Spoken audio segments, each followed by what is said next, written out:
Hello friends, welcome to my YouTube channel. তো এখন আমি কথা বলবো বাংলাদেশের সদ্যপ্রাপ্ত রিলিজ হওয়া তিনটে সিনেমা গোলুই, বিদ্রোহী এবং শান নিয়ে। তো এই তিনটে সিনেমা এখন বাংলাদেশে কীরকম রেসপন্স পাচ্ছে, কীরকম তারা ইনকাম করছে বা বক্স অফিস রিপোর্ট কী, সেই সব তথ্যগুলো নিয়ে তোমাদের সাথে শেয়ার করব। তো ভিডিওটা কিন্তু অবশ্যই শেষ অবধি দেখবে।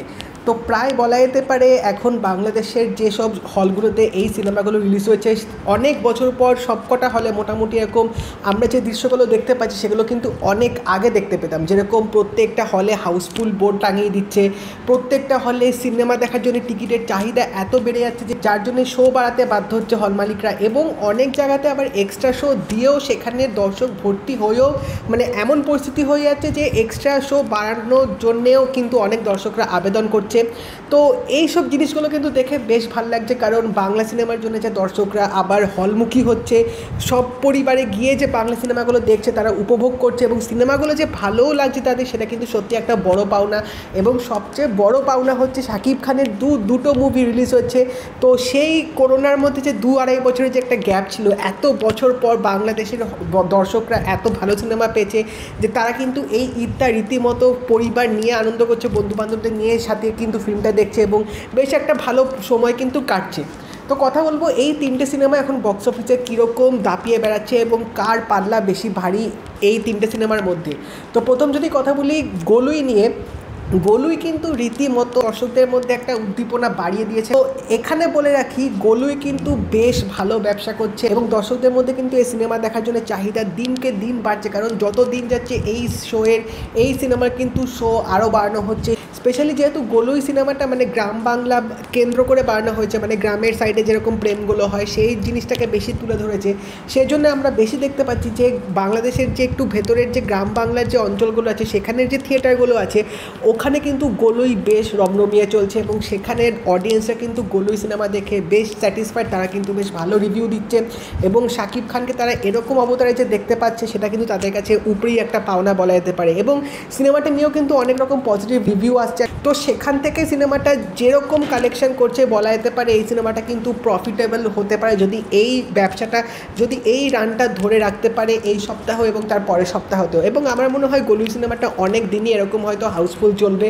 তো সেখান থেকে বলা যেতে পারে অবভিয়াসলি শাকিব খানের কিন্তু একটা রীতিমতো বড়সড় কামব্যাক হতে চলেছে। এবং নেক্সট যদি কথা বলি সিয়াম আহমেদের শান নিয়ে, তো শান মুভিটা নিয়েও কিন্তু দর্শকদের মধ্যে একটা উদ্দীপনা আছে। স্পেশালি এই মুভিটার অডিয়েন্স একটু বলা যেতে পারে ইয়াংস্টারদের জন্য বা যারা সদ্য কলেজে উঠছে, যারা অ্যাকশান মুভি বেশি পছন্দ করে, কারণ শান মুভিটার ট্রেলারটা কিন্তু আমার দারুণ লেগেছিলো। এখানে অ্যাকশানটাকে কিন্তু বেশ ভালোভাবে দেখিয়েছে, মানে এরকম স্টাইলাইজড অ্যাকশন আমি বাংলাদেশি মুভিতে সচরাচর বেশি দেখতে পাই না। তো এখানে সিয়াম আহমেদকে কিন্তু সেই রূপে দারুণভাবে তুলে ধরেছে। এবং শান যে কটা মাল্টিপ্লেক্সে রিলিজ হয়েছে এখন অবধি মোটামুটি সব মাল্টিপ্লেক্সে কিন্তু ভালো চলছে, হাউসফুল হচ্ছে এবং দর্শকরা কিন্তু এই কমার্শিয়াল মুভিটা রীতিমতো এনজয় করছে, যেটার মানে ফলস্বরূপ কিন্তু তোমরা আর্টিকেল বা যে পাবলিক রিয়াকশানগুলো হচ্ছে যদি তোমরা সিয়াম আহমেদের পেজে যাও সেখানেও গিয়ে তোমরা দেখতে পাবে।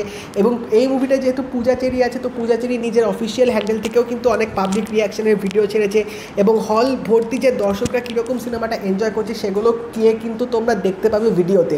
এই সিনেমাটা দেখে বোঝা যাচ্ছে যে হ্যাঁ, সিনেমাটার জন্য ব্যয়বহুল কিন্তু করা হয়েছে এবং সেটা সত্যি একটা ওয়ার্থ ব্যাপার হয়েছে, কারণ ট্রেলারটা দেখে আমার যেটা মনে হচ্ছে অবভিয়াসলি অডিয়েন্সরা কিন্তু এই কমার্শিয়াল মুভিটা বেশ এনজয় করছে। তো এই সিনেমাটার অ্যাকচুয়াল বাজেট কত আমি জানি না, কারণ বাংলাদেশের মুভি বা আমাদের এপার বাংলারও যদি মুভির কথা বলি এই মুভিগুলোর বাজেট কিন্তু সচরাচর সেভাবে জানা যায় না। তো আমার মনে হয় শান মুভি যেহেতু মাল্টিপ্লেক্সে ভালো চলছে তো সেখান থেকে বলা যেতে পারে যে হয়তো রিকভারি তারা করে ফেলবে, এটা ডিপেন্ড করছে লং রানে কীরকম চলতে পারে। এবার যদি কথা বলি শাকিব খানের বিদ্রোহী মুভিটা নিয়ে, তো বিদ্রোহী মুভিটা কিন্তু 100টার বেশি হলে রিলিজ হয়েছে, যার জন্যে সব মুভিগুলো থেকে বলা যেতে পারে বিদ্রোহী কিন্তু অনেক দূর এগিয়ে আছে, অনেকটা বেশি এগিয়ে আছে। এবং হ্যাঁ, এখানেও কিন্তু শাকিব খানকে আমরা সে মাস আবতারে দেখতে পাবো। এটা যেহেতু একটা অরিজিনাল মুভি রিমেক, তাও আমার মনে হয় অনেকে হয়তো অরিজিনাল মুভিটা দেখেনি এবং শাকিব খানকে এরকম অ্যাকশন রূপে দেখাটাও কিন্তু একটা বিশাল বড় ব্যাপার। তাও এই মুভিটা কিন্তু 3-4 বছর পুরনো, বাট হ্যাঁ আমাদের এটুকু মনে রাখতে হবে করোনার 2-2.5 বছরের জন্য কিন্তু হলে সিনেমা তখন আসেনি। তো সেদিক থেকে বলতে গেলে এই সিনেমাটা পুরনো হলেও সিনেমাটার চাহিদা, সিনেমাটার জন্য উদ্দীপনা কিন্তু দর্শকদের মধ্যে এখনও আছে, যার জন্য বিদ্রোহীও কিন্তু ভালো কালেকশন তুলছে, ভালো রেসপন্স কিন্তু পাচ্ছে। তো তো এবার যদি বলি তিনটে সিনেমার মধ্যে কে বেশি এগিয়ে আছে, তো সেখান থেকে অবভিয়াসলি বলতে গেলে বিদ্রোহী এগিয়ে আছে, কারণ হল সংখ্যায় বিদ্রোহী বেশি পেয়েছে এবং সেখান থেকেও বিদ্রোহী কিন্তু বেশ হাউসফুল চলছে। তো সেখান দিয়ে বলতে গেলে বিদ্রোহীর রিপোর্টটা কিন্তু বেশ ভালো আসতে চলেছে। বাট হ্যাঁ, বাকি যে দুটো সিনেমা আছে সেগুলোও কিন্তু রমরমিয়ে ব্যবসা করছে, সেগুলোরও কিন্তু অডিয়েন্সদের বেশ ভালো লাগছে, যার ফলস্বরূপ রোজ দিন এই তিনটে সিনেমার কিন্তু অনেক থিয়েটারে অনেক মাল্টিপ্লেক্সে কিন্তু হাউসফুল বোর্ড দেখা যাচ্ছে এবং এই টিকিটের চাহিদাটাও কিন্তু আমরা এই প্রত্যেকটা সিনেমার জন্য দেখতে পাচ্ছি, যেটা কিন্তু সত্যি বেশ একটা ভালো ব্যাপার। কারণ অনেক বছর পর এই জিনিসটা যে আবার দেখতে পাচ্ছি সেটা কিন্তু সত্যি বেশ ভালো লাগছে। তো এই ছিল বক্স অফিস রিপোর্ট আমার এই তিনটে সিনেমা নিয়ে। তোমরা অবশ্যই জানিও তোমাদের এই তিনটে সিনেমার মধ্যে কোন মুভিটা দেখা হয়েছে এবং কোনটা বেশি ভালো লেগেছে। এবং যদি এই ভিডিওটা ভালো লেগে থাকে তাহলে লাইক করে দিও, চ্যানেলটা সাবস্ক্রাইব করে দেবে, অবশ্যই নোটিফিকেশন বেলটা কিন্তু অল করে দিও। তো দেখা হবে পরের ভিডিওতে, বাই।